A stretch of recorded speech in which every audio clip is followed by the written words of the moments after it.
Olá pessoal, bem-vindos à nossa aula sobre frações. Nessa aula nós vamos revisitar as operações com frações e entender o que cada uma delas significa graficamente, ok? Então não é simplesmente saber o que fazer, mas é saber o que fazer, como fazer e por que fazer. O porquê em matemática é algo extremamente importante, que faz com que você compreenda o todo, tá certo? Então, vamos lá com a adição e subtração. Galera, para somarmos e subtrairmos as frações, o que a gente precisa fazer? Precisamos que os denominadores sejam iguais, lembrando que denominador é o número de baixo de uma fração. A partir do momento que os denominadores são iguais, para somar ou subtrair, basta somar ou subtrair os numeradores, os números de cima. E o denominador eu mantenho, ok? Então, se os denominadores forem iguais inicialmente, basta eu pular para a segunda etapa, que é somar ou diminuir o numerador, o número de cima, e manter o número de baixo. Se os denominadores forem diferentes, então vou precisar torná-los iguais. Bom, por que nós precisamos torná-los iguais? Vamos ver isso com um exemplo. Vamos supor que a gente queira somar a fração 2/5 com a fração 1/4. Lembrem-se que 2/5 significa pegar a unidade, dividi-la em 5 partes e tomar 2 dessas partes. Ou seja, graficamente 2/5 é representado desta forma. A unidade dividida em 5 partes, das quais tomamos 2.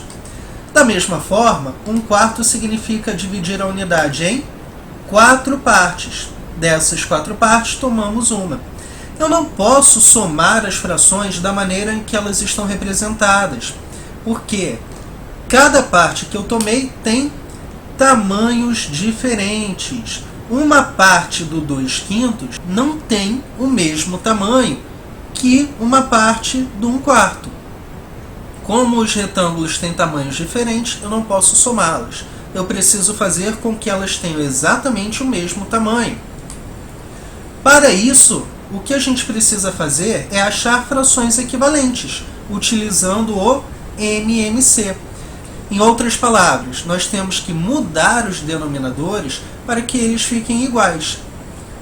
Mudar os denominadores significa achar frações equivalentes. E para que os denominadores fiquem iguais, utilizamos o mínimo múltiplo comum, tá certo? Da mesma forma que fizemos na comparação de frações. Então vamos ver como vai ficar. Os meus denominadores eram 5 e 4. O MMC entre 5 e 4 é 20. Isso significa que o meu denominador comum é o 20. Ok? Então 2/5 vai ter denominador 20, só preciso calcular o numerador. Como é que a gente calcula o numerador mesmo?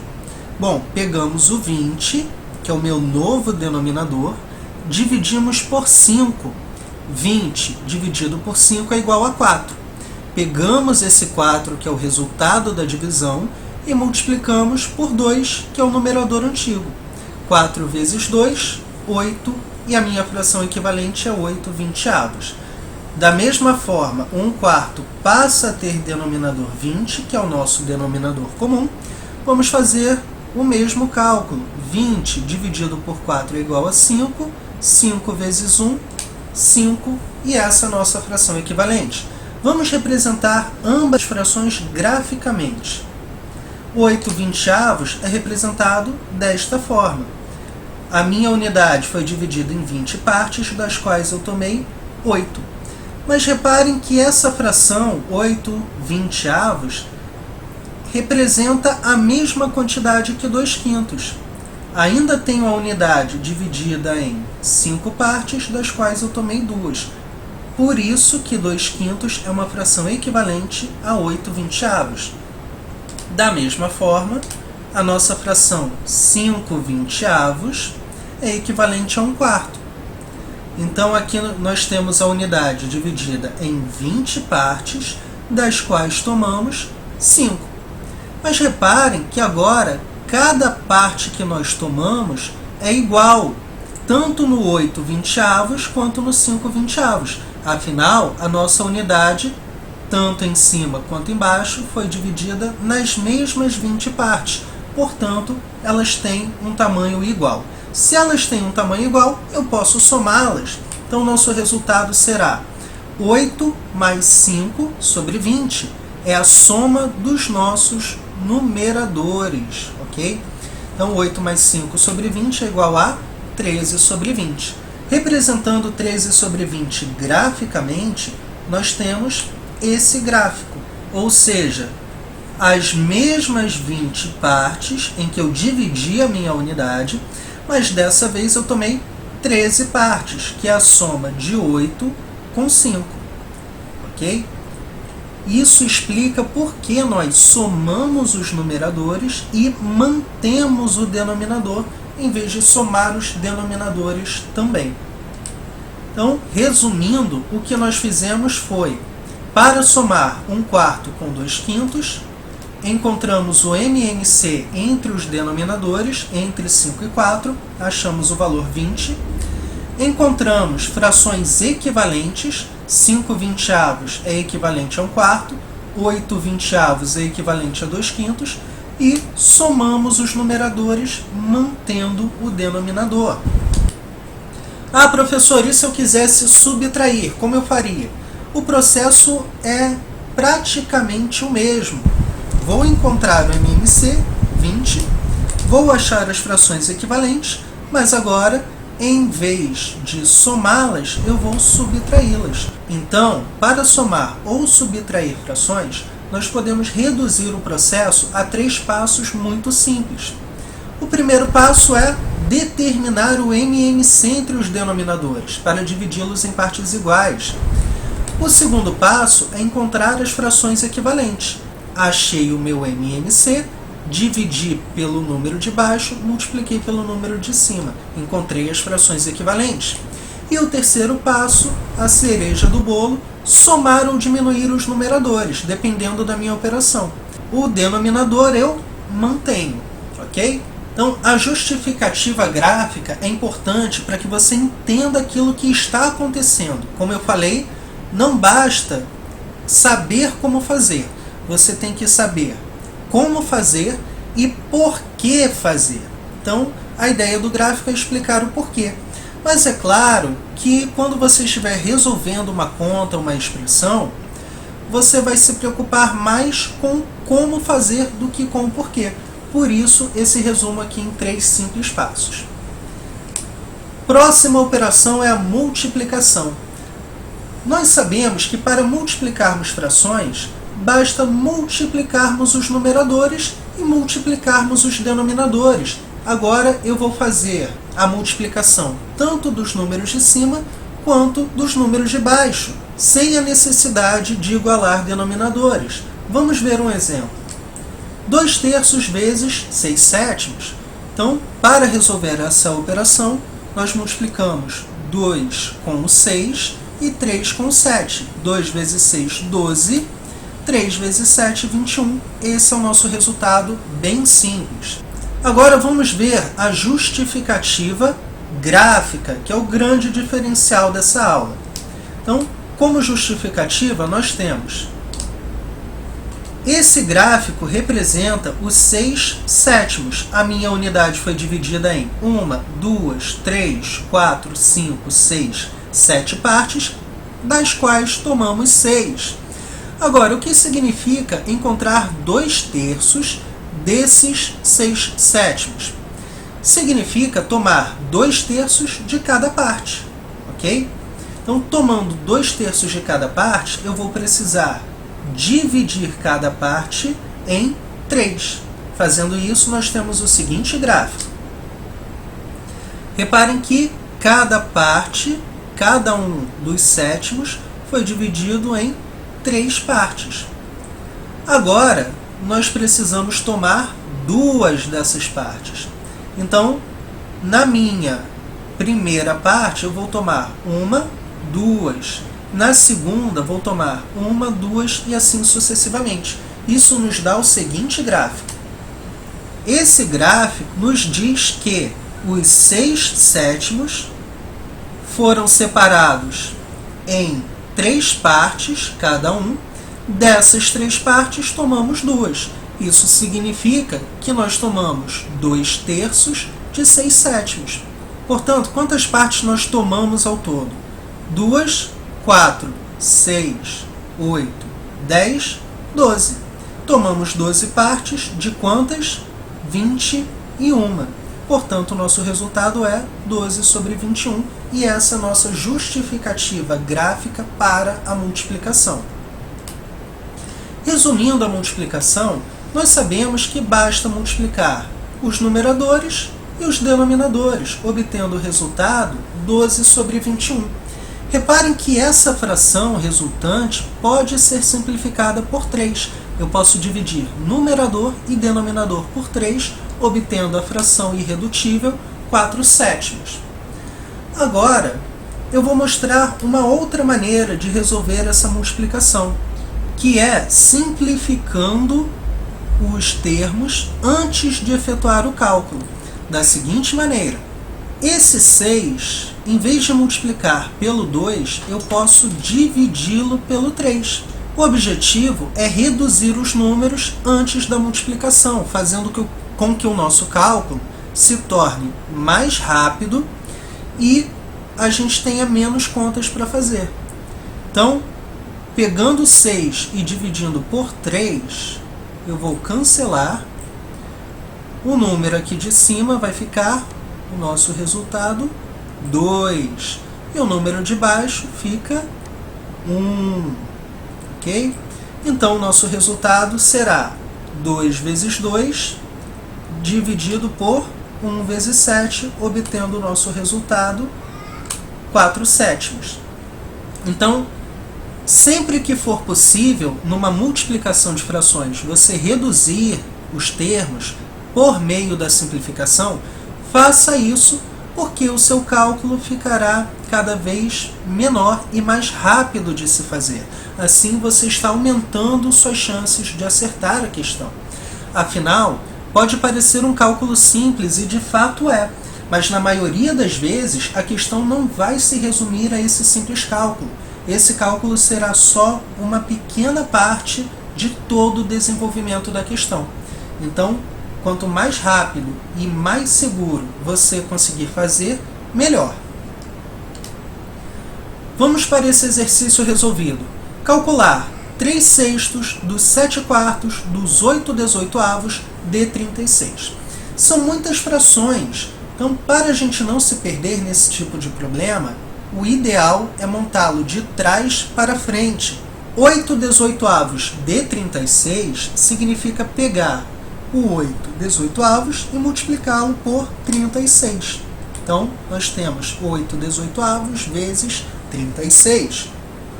Pegar 7/4 desse valor significa pegar esse termo e multiplicá-lo por 7/4. Da mesma forma, pegar 3/6 deste valor significa pegar o valor atual e multiplicá-lo por 3/6. Dessa forma, nós montamos o nosso cálculo, basta resolvê-lo. Reparem que se eu fosse multiplicar todos esses numeradores, multiplicar todos esses denominadores e então simplificar a minha fração, meu cálculo seria muito grande. Então a nossa abordagem será a abordagem da simplificação. Vamos ver quais números podem ser simplificados. Aqui nós temos vários deles. Para citar um exemplo, eu posso simplificar o 8 com o 4. Então, 8 dividido por 4 nos dá 2 em cima e 1 embaixo. Professor, como eu sei que eu posso simplificar um número com o outro? Bom, a ideia da fração é uma divisão. Os numeradores sempre estão sendo divididos pelos denominadores. Isso significa que você sempre pode simplificar um número de cima com um número de baixo, mesmo que eles não estejam exatamente um embaixo do outro, ok? É claro que isso só é válido se a operação for a multiplicação. Então, da mesma forma, eu posso simplificar o 36 com o 18. Eu poderia também simplificar o 36 com o 6 daqui de baixo, mas eu prefiro simplificá-lo com o 18 porque eu sei que 36 dividido por 18 é igual a 2. Então, cortando 36 com 18, nós temos 2 em cima e novamente 1 embaixo. É muito importante que vocês percebam que a simplificação não precisa ser feita de maneira única. Não tem só uma maneira de fazer. Você vai encontrando o seu caminho. Cada um vai fazer de um jeito, ok? Por exemplo, alguém poderia pensar em simplificar o 8 com 18, o 3 com 18 ou o 3 com 6. Reparem que são várias alternativas. Você só precisa escolher uma delas para fazê-la de forma correta, ok? Reescrevendo a nossa fração para ficar um pouquinho mais limpo o nosso cálculo, nós temos 3/6, que não foi simplificado com ninguém, a segunda fração, que é 7 sobre 1, a terceira fração, que virou 2 sobre 1, e o 36, que foi reduzido a 2. Ainda podemos simplificar alguma coisa? Sim, nós podemos. Eu poderia pensar em simplificar este 3 com este 6, mas eu vou fazer de maneira ainda mais rápida.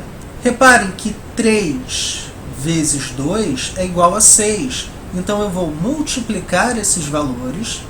Já que o produto deles é 6, eu posso cancelar ambos com 6. Então reparem, 3 vezes 2 é igual a 6. Então eu cancelo o 3 e o 2 com o 6. Então o que ficou para a gente? Essa fração foi reduzida a 1. A segunda fração continua, 7 sobre 1. A terceira fração também foi reduzida a 1. E o 2 permaneceu porque ele não foi simplificado com ninguém. Portanto, o nosso cálculo se resume a 7 vezes 2, que é 14.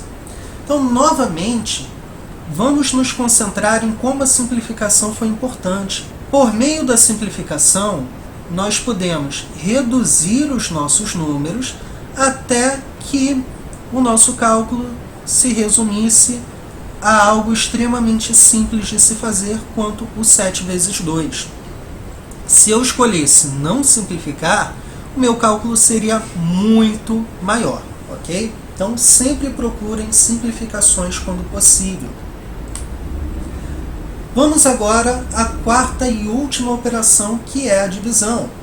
A regra nos diz que, para dividirmos frações, basta repetirmos a primeira e multiplicarmos pelo inverso da segunda fração. Em outras palavras, se nós queremos calcular 12 sétimos dividido por 3 oitavos, basta que nós repitamos a primeira fração, que é o 12 sétimos, e a multipliquemos pelo inverso da segunda. O inverso de 3 oitavos, basta trocar o 8 e o 3 de posição, obtendo 8 terços. Bom, agora a minha divisão virou uma multiplicação, e multiplicação nós sabemos que basta multiplicar numeradores e denominadores. Mas aqui, novamente, eu apelo para o recurso da simplificação. Posso simplificar o 12 com o 3, obtendo o numerador 4. 4 vezes 8 é igual a 32. 7 vezes 1 é igual a 7.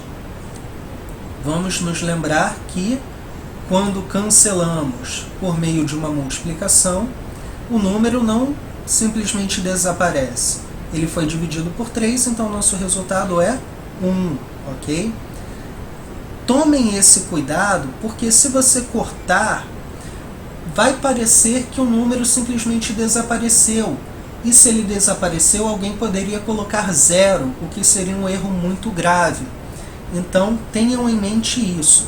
Quando vocês cortarem o número, como fizemos aqui, 12 dividido por 3 igual a 4, tenham o cuidado de escrever o número 1 aqui para que você se lembre que ele é 1 e não 0, ok?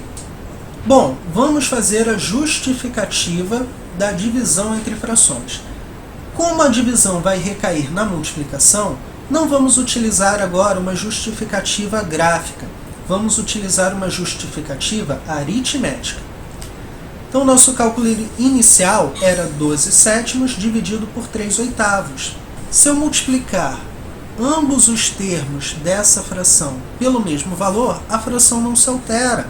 Esse número todo é uma fração composta pelo numerador, 12 sétimos, e pelo denominador, 3 oitavos. Ou seja, tanto o numerador quanto o denominador dessa fração são, por sua vez, frações. Então, vou multiplicar o numerador e o denominador pelo mesmo número. Que número é esse? O inverso de 3 oitavos, ou seja, 8 terços. A ideia de multiplicar pelo inverso é exatamente para cancelar a fração de baixo, cancelar o 3 oitavos. Afinal, se eu pego um número qualquer e multiplico pelo seu inverso, o resultado será 1.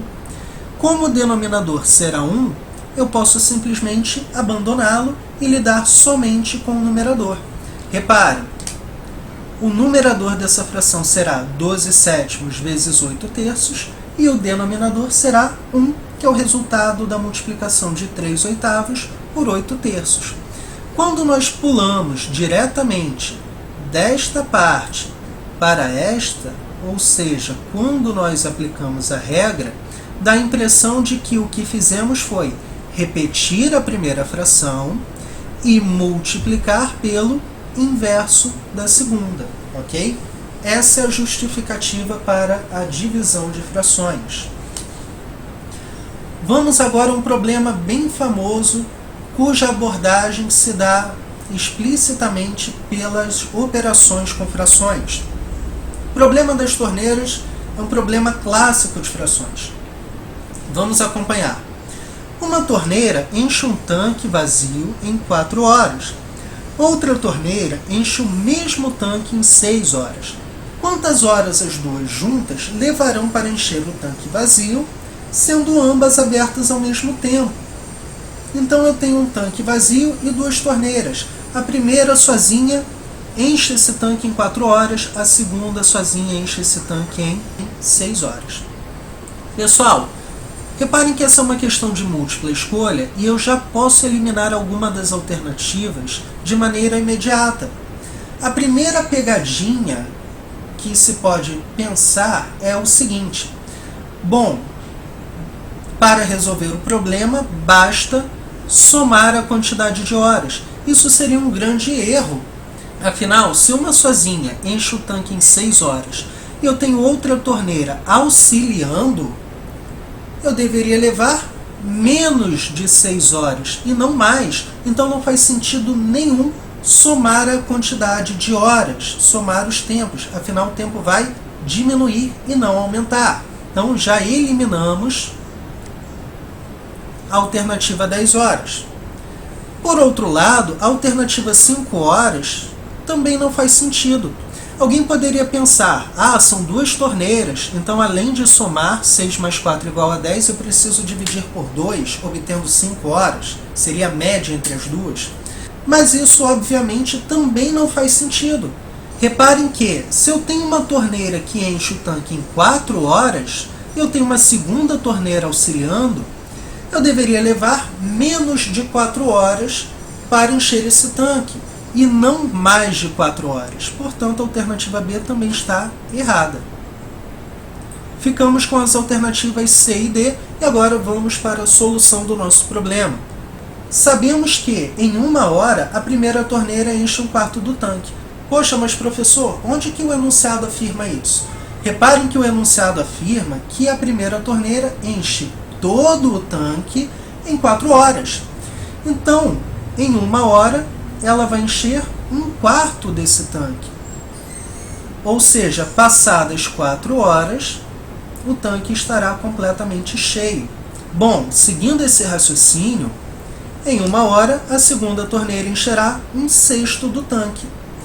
Mas é extremamente importante que eu raciocine desta forma, ou seja, igualando os tempos, porque nós já vimos que nós não podemos somar a quantidade de horas. Então, o que fazemos é igualar a quantidade de horas para que nós possamos somar as quantidades que são enchidas do tanque.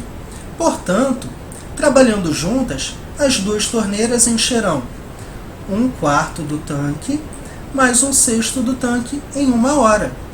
Então vamos fazer a conta. 1/4 mais 1/6, temos que encontrar o MMC entre 4 e 6, que é 12. Bom, agora que eu sei que 12 é o meu MMC, ele será o meu denominador comum. Para achar os numeradores, devemos pegar o 12, dividir por 4 e multiplicar por 1. 12 dividido por 4 é 3, 3 vezes 1, 3. Da mesma forma, 12 dividido por 6 é igual a 2, 2 vezes 1, 2. Agora nós podemos somar os numeradores, obtendo 5/12. Isso significa que, em 1 hora, as duas torneiras juntas enchem 5/12 do tanque. Mas afinal, quantas horas elas levarão para encher o tanque todo? Agora, basta que a gente desfaça essa inversão que nós fizemos no começo. Se em 1 hora enchemos 5/12 do tanque, em 12/5 de hora, nós encheremos o tanque inteiro, ou seja, o tanque estará totalmente cheio em 12/5 de hora. Poxa, professor, mas quanto é 12/5 de hora? Bom, basta que nós peguemos o 12 e o dividamos por 5. Então aqui nós temos 12 dividido por 5, vamos fazer essa conta. O quociente é 2, 2 vezes 5, 10, para 12, 2. E agora é preciso prosseguir com esta conta utilizando números decimais. Para isso, nós precisamos colocar um 0 aqui do lado do 2, e para compensar esse 0, colocamos uma vírgula no quociente, desta forma. 0 no novo dividendo e vírgula para compensar esse 0 que surgiu do nada. Na nossa aula sobre números decimais, vamos explicar exatamente o porquê do 0 e da vírgula.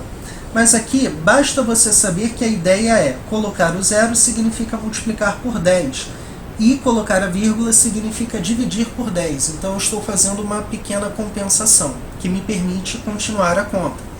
20 dividido por 5 é igual a 4. Então nós temos 2,4 horas. Vamos voltar para o enunciado do problema. Infelizmente, nós não temos a opção 2,4 horas. Sabemos que 10 horas e 5 horas foram prontamente eliminadas. Então, vamos pensar em como trabalhar com esse 2,4 horas. Pessoal, 2,4 horas significa 2 horas inteiras e 0,4 de hora. Antes que alguém se precipite marcando 2 horas e 40 minutos, reparem que 0,4 hora, passando essa quantidade para minutos, nós precisamos multiplicar por 60, uma vez que 1 hora é igual a 60 minutos. Então, para passar 0,4 para minutos, nós precisamos pegar esse 0,4 e multiplicá-lo por 60.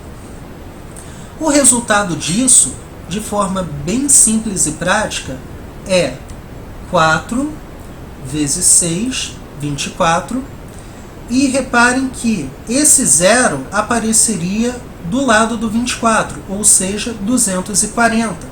Mas ao mesmo tempo, eu tenho que andar uma casa com a vírgula. Portanto, esse 0 vai acabar sendo cancelado. E aí a nossa resposta será 24 minutos. Então, cuidado que essa pegadinha de fato pega muita gente. 2,4 horas não são 2 horas e 40 minutos. Elas são 2 horas e 24 minutos. Eliminamos a Alternativa C, portanto, a nossa resposta correta é a letra D. Muito cuidado com isso, pessoal. Não caiam nessa pegadinha, ok? Então, ficamos por aqui nesta aula. Espero que vocês tenham gostado. E nossa próxima aula deste tema será sobre números decimais. Grande abraço, pessoal, e bons estudos!